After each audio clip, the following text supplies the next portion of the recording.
आज की अपडेट में हम ईपीएस माइनस 95 पेंशनधारियों से जुड़ी दो बड़ी बातों पर चर्चा करेंगे, क्योंकि जनवरी 2026 के बाद इतर ईपीएफओ से जुड़े कुछ नियमों में बदलाव की बातें सामने आ रही हैं और दूसरी तरफ पेंशन बढ़ोतरी को लेकर आंदोलन फिर से तेज हो गया है। बहुत से पेंशनधारी साथियों के मन में यही सवाल है कि आखिर नियमों में क्या बदलेगा, पेंशन बढ़ेगी या नहीं, और अगर बढ़ेगी तो प्रक्रिया क्या होगी। इसलिए पूरी बात क्रम से समझना जरूरी है ताकि अफवाह और सच्चाई में फर्क भी साफ रहे और आप सही तैयारी भी कर सकें। सबसे पहले यह बात साफ है कि ईपीएस माइनस 95 के लाखों पेंशनधारी पिछले 9 से 10 सालों से लगातार न्यूनतम पेंशन बढ़ाने की मांग कर रहे हैं। मांग केवल बेस पेंशन बढ़ाने तक सीमित नहीं है। पेंशनधारी साथियों की मुख्य मांगों में न्यूनतम पेंशन को सम्मानजनक स्तर तक आना, महंगाई के हिसाब से डीए देना, मेडिकल सुविधा उपलब्ध कराना, लंबे समय से रुका हुआ बकाया, एरियर और अन्य राहतों पर स्पष्ट निर्णय लेना शामिल है। बहुत से बुजुर्ग साथी ये भी कहते हैं कि मौजूदा पेंशन कई मामलों में सिर्फ 1000 से 1500 रुपए के आस है, जो आज की महंगाई में दवा, किराया, राशन और रोजमर्रा के खर्चों के लिए बिल्कुल पर्याप्त नहीं है।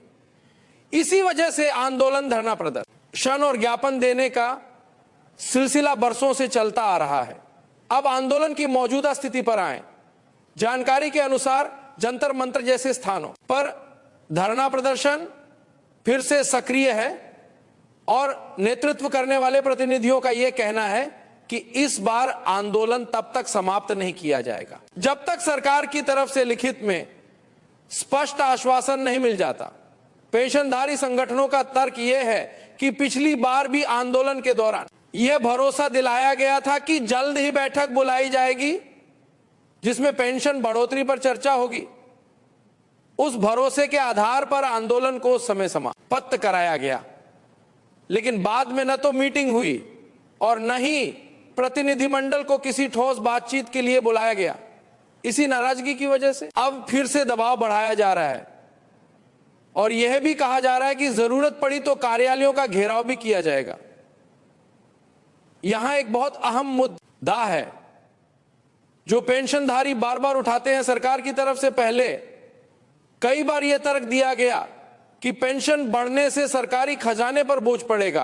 पेंशनधारियों का जवाब यह है कि ईपीएस माइनस 95 कोई मुफ्त योजना नहीं है। यह वर्षों की नौकरी के दौरान जमा हुए योगदान और नियमों के तहत बनने वाली पेंशन का मामला है। पेंशनधारी यह सवाल भी उठाते हैं कि जब पैसा सिस्टम में कर्मचारी और नियोक्ता के योगदान से आया है तो पेंशन बढ़ोतरी को हर बार खजाने का भार कहकर क्यों टाला जाता है। यही बहस आंदोलन की सबसे बड़ी वजह बनती रही है और इस बार भी उसी मुद्दे पर सबसे ज्यादा जोर है। अब बात करते हैं ईपीएफओ के 2 बड़े नियम वाली चर्चा की जो जनवरी 2026 के संदर्भ में कही जा रही है। यहां आपको बहुत सावधानी से समझना चाहिए कि सोशल मीडिया और कुछ जगहों पर कई बातें पक्का बताकर फैलाई जाती हैं, लेकिन वास्तविकता यह है कि नियम तभी माने जाते हैं जब आधिकारिक अधिसूचना, सर्कुलर या मान्य निर्देश सार्वजनिक रूप से लागू हो जाएं। इसलिए समझदारी इसी में है कि हम संभावित बदलावों को जानें, लेकिन उन्हें तब तक अंतिम सत्य न माने जब तक आधिकारिक दस्तावेज सामने न आ जाए। फिर भी मीडिया रिपोर्ट्स और चर्चाओं में जो 2 बड़े बदलाव बार बार सामने आते हैं उनका सार यह है। पहला संभावित बदलाव वो ये बताया जा रहा है कि पीएफ निकासी और क्लेम सेटलमेंट की प्रक्रिया को और सरल बनाया जा सकता है ताकि बार बार अलग अलग कारण बताने, लंबे समय तक इंतजार करने और बार बार दस्तावेजी अड़चनों से लोगों को राहत मिले। इस तरह के सुधारों में अक्सर यही कोशिश होती है कि सदस्य को जरूरत के समय जल्दी पैसा मिले, लेकिन साथ ही रिटायरमेंट के लिए कुछ हिस्सा सुरक्षित भी रहे। कई चर्चाओं में यह भी कहा जाता है कि सिस्टम एक न्यूनतम बैलेंस को रिटायरमेंट सेफ्टी के लिए सुरक्षित रखने पर जोर दे सकता है ताकि पूरा पैसा एक साथ निकाल लेने के बाद बुजुर्ग अवस्था में मुश्किल ना आए। अगर ऐसा कोई नियम औपचारिक रूप से लागू होता है तो इसका असर सीधे उन सदस्यों पर पड़ेगा जो बार बार पूरी निकासी की योजना बनाते हैं और इससे क्लेम प्लानिंग अधिक महत्वपूर्ण हो जाएगी। दूसरा संभावित बदलाव ईपीएस यानी ई पेंशन क्लेम विड्रॉल से जुड़े समय और पात्रता नियमों की प्रक्रिया को लेकर बताया जा रहा है।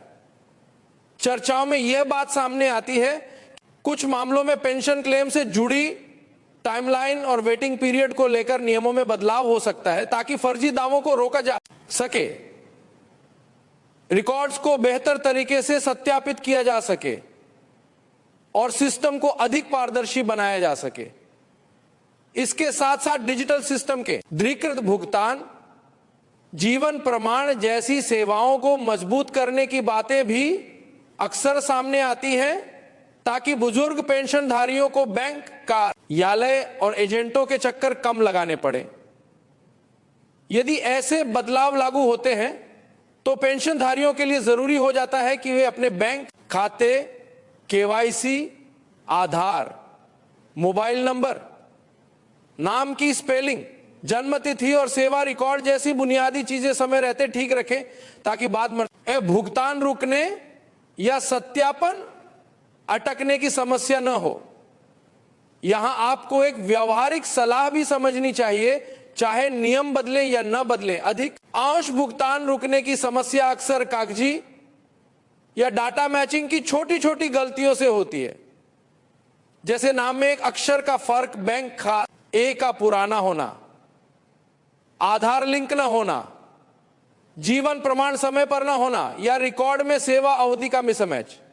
इसलिए जनवरी 2026 में अगर कोई प्रक्रिया अपडेट होती है तो सबसे पहले वही लोग सुरक्षित रहेंगे जिनका डेटा पहले से सही और अपडेटेड होगा। अब फिर से पेंशन बढ़ोतरी की अवास्तविक स्थिति पर लौटते हैं।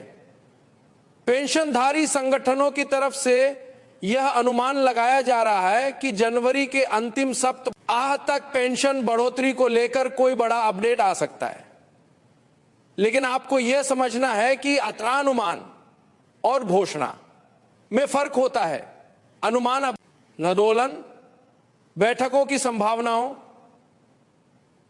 राजनीतिक दबाव और चर्चा के आधार पर लगाया जाता है, जबकि घोषणा तभी मानी जाएगी जब सरकार ईपीएफओ की तरफ स्पष्ट लिखित आदेश, गजट नोटिफिकेशन या आधिकारिक बयान सामने आ जाए।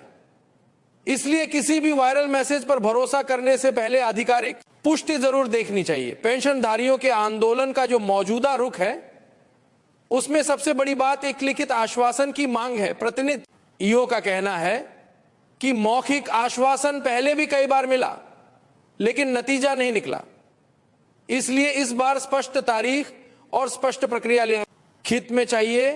कब बैठक होगी, कब निर्णय होगा और यदि पेंशन बढ़ेगी तो लागू होने की तारीख क्या होगी, भुगतान कब से होगा और एरियर का क्या होगा।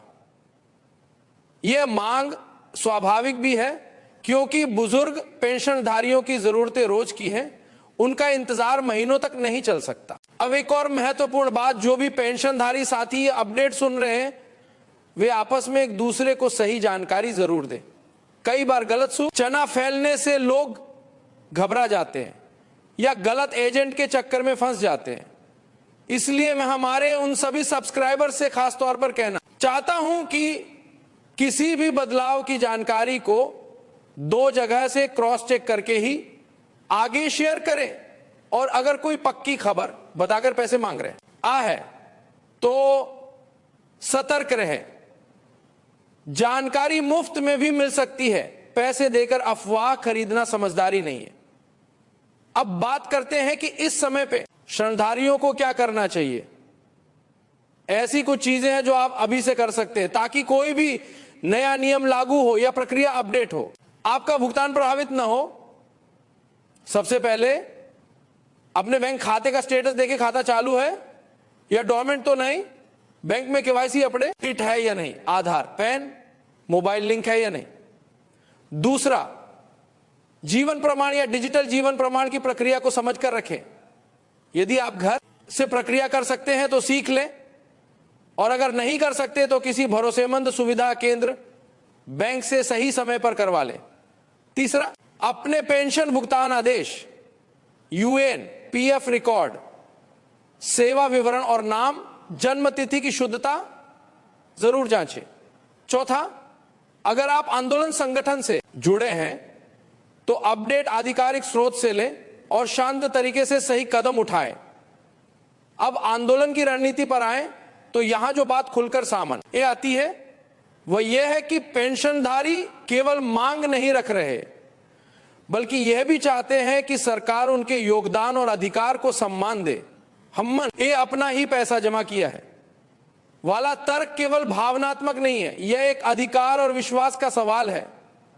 इसी वजह से आंदोलन का स्वर सख्त होता जा रहा है और नेतृत्व करने वाले प्रतिनिधि यह कह रहे हैं कि यदि फिर से समय निकालकर बुजुर्ग अवस्था में सड़कों पर उतरना पड़ रहा है तो सरकार को कम से कम संवाद की गंभीरता दिखानी चाहिए।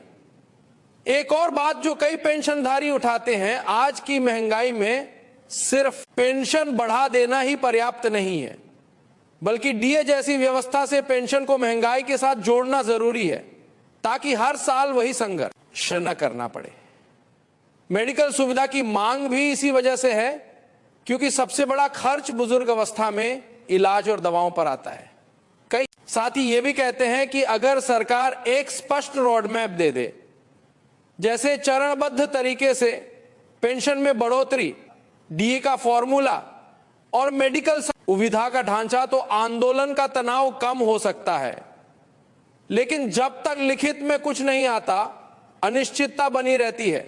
मैं यहां फिर से सब्सक्राइबर्स को याद दिलाना चाहता हूं, जनवरी 2026 के इस पूरे महीने में जितनी भी खबरें आए उन्हें धैर्य से समझें। अगर कहीं इतने रुपए पेंशन पक्की या एक आज रात आदेश जैसा दावा हो तो तुरंत भरोसा न करें। आधिकारिक सूचना या कम से कम भरोसेमंद स्रोत की पुष्टि के बाद ही किसी नतीजे पर पहुंचे। आपकी सावधानी ही आपकी सुरक्षा है। अब अगर हम आने वाले दिनों की संभावनाओं की बात करें तो दो चीजें साथ साथ चल रही हैं। एक तरफ नियम प्रक्रिया अपडेट की चर्चा, दूसरी तरफ आंदोलन के कारण बढ़ता दबाव।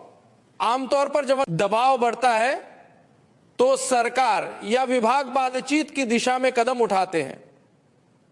इसलिए यह संभावना बनी रहती है कि जनवरी के अंत तक कोई बैठक या संवाद की पहल हो।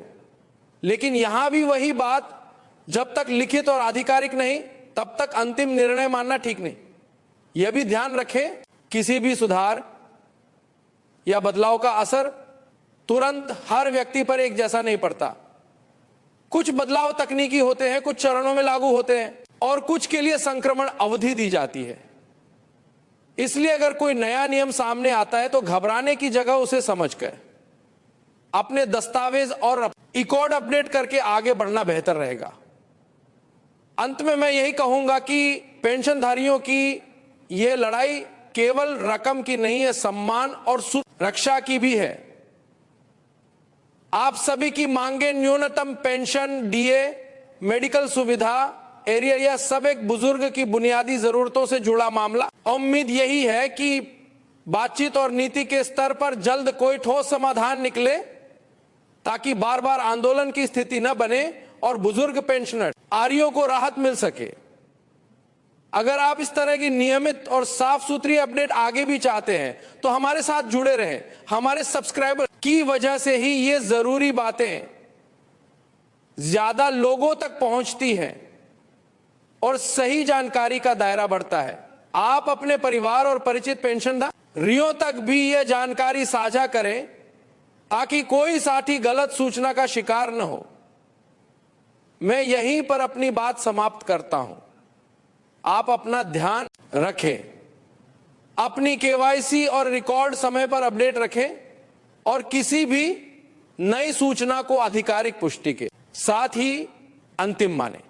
धन्यवाद और आप सभी के लिए स्वास्थ्य और सम्मानजनक जीवन की कामना करता हूं।